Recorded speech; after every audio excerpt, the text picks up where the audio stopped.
Hey folks, this is Grant with Spring Creek Manufacturing, and in today's video we're going to be talking to you about our universal receiver bars, and more specifically how to find the proper length receiver bar for your canoe.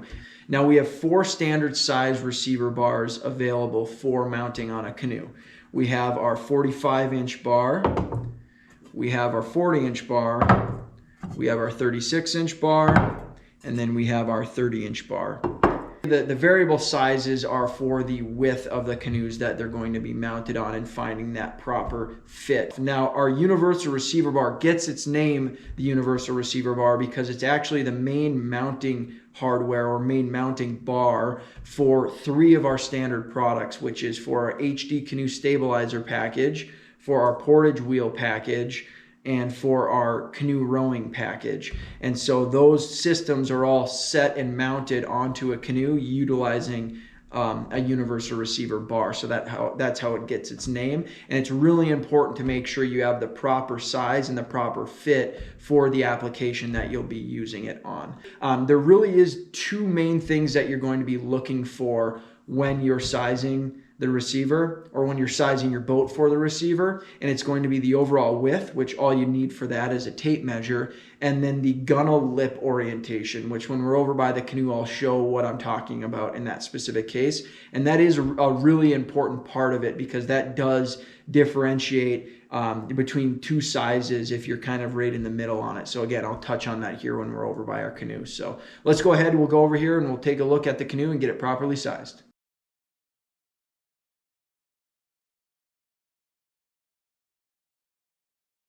Okay, so I have my tape measure and I'm here at my canoe getting ready to measure and size for the universal receiver bar. Now, as you can see, I am seated right here towards the middle of the canoe. And why I wanted to make sure I specified that is because our rule of thumb is always to measure your canoe at the widest point from outside to outside.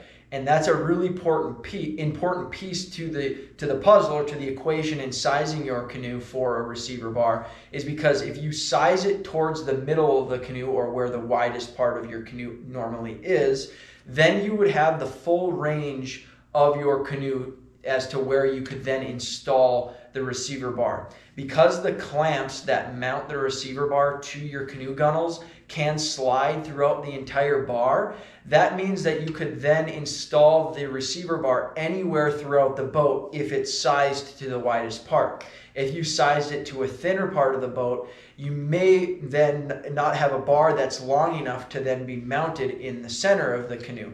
And so then you wouldn't be able to mount your system throughout the entire boat. I can't tell you how many applications or how many customers I've talked to that are dead set on a certain location where they want to mount their specific unit. So like for a stabilizer package, for example, they're dead set on finding a location that they want to mount it, and they say, I'm going to mount it here. Well, if they size it to that location and the bar's not long enough to then fit in the widest part or the middle of the canoe, let's say down the road they decide, I really don't want to mount it in that location, I want to put it closer to the center. Well, the bar may not be long enough for then the clamps to securely clamp onto the gunnel, and now that receiver bar is only allowing you to mount it in those locations at where you measured it, or thinner. So that's kind of why, a long-winded way of explaining why we always size it to the center of the canoe. It's really easy to do. You just take your tape measure and you just put it on one side,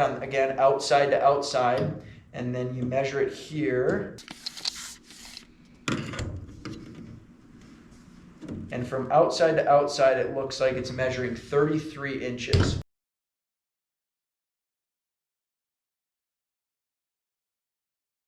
Okay, so now that we have our canoe sized for the overall width, which is 33 inches, now we have to figure out what the gunnel lip orientation is. So most, if not all, canoes have a gunnel lip.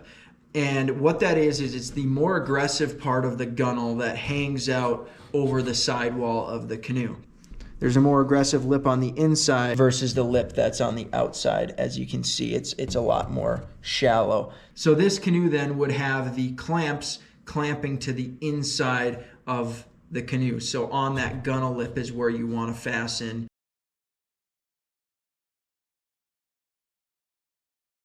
This is the 36-inch receiver bar. So we measured, place it down where we measured at 33 inches, get it centered up, and then we'll take our gunnel clamps. We'll just slide these like so. Slide the second one. So we've got the clamp here underneath the gunnel lip. And so this is where you can see the importance of making sure that you've got the gunnel lip orientation down, because this is the most important part of the clamping process, is making sure that this clamp can fasten securely underneath this lip. If there's not enough of a lip, then this clamp leg isn't able to get a nice grip tight surface when you start to tighten it down, and it's just going to want to slip off. You've got that clamp leg underneath that lip there, and then you're just going to tighten these legs down. And that's going to give you that nice tight grip underneath that gunnel lip, so that that bar is not going to go anywhere, no matter how much I try to wiggle it around and move it.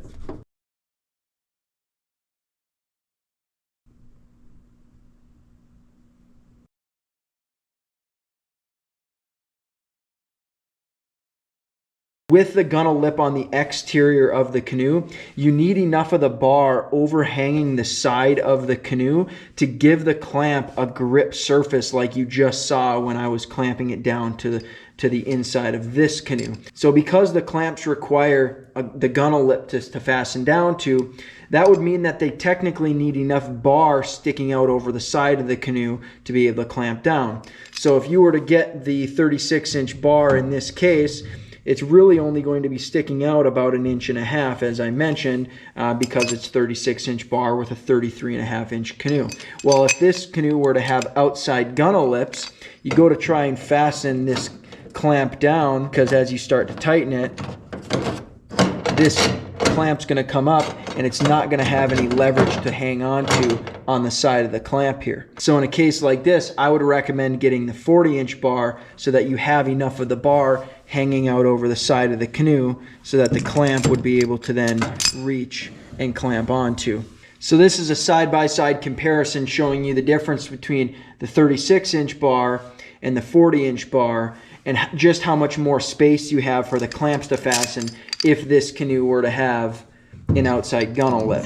So you can see here, there's plenty of space now for the clamp to securely fasten onto, because there's enough of this 40-inch bar hanging out over the side. Whereas with that 36-inch bar, there wasn't enough space because the clamp, as you can see, is still sticking out over the side.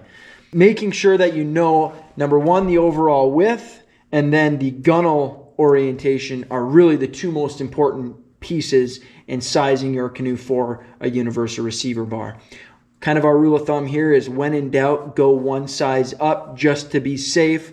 You can always, again, slide those clamps inside of the bar, but you can't stretch the bar out longer than its fixed size. So again, make sure you're measuring your canoe at the widest point to make sure you get the width, and then also make sure you check the gunnel lip orientation to make sure that you have the proper amount of space for the clamps if that gunnel lip were to be to the exterior. If you don't know those questions, and let's say your boat is in storage and you're not able to access it for whatever reason, long travel, or maybe it's covered in snow if it's the off season, normally the canoe manufacturers will have details on their website. So like, for example, this canoe is a Winona Minnesota 2. If you go on the Winona website and check out the Minnesota 2, oftentimes there will be the specifications for the length and the max gunnel width. So you'll be able to get that measurement right off their website.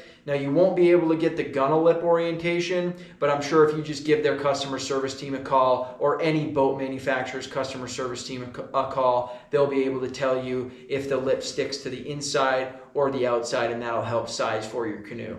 Now, if you have any additional questions, or if you just like us to verify, you get all that information and you want us to verify the receiver bar that we would recommend, please feel free to give us a call. Our phone number is 218-735-8719. We'd be happy to help figure out what size receiver bar is best for your canoe. Hope this video was helpful in finding out the size receiver bar that you need for your specific canoe, whether, again, it's going with a Spring Creek stabilizer package, a Portage wheel package or the rowing package. Making sure that you have the proper sized receiver bar is key in getting the full versatility out of those systems. So thank you so much for watching this video. If this video helped you, if you please like it, subscribe so you can stay up to date on all future video launches with any updates to our Spring Creek product line. If you want to visit us on the web, you can take a look at all of our products that we have available for sale, and that website is www.springcreek.com. Thanks for watching.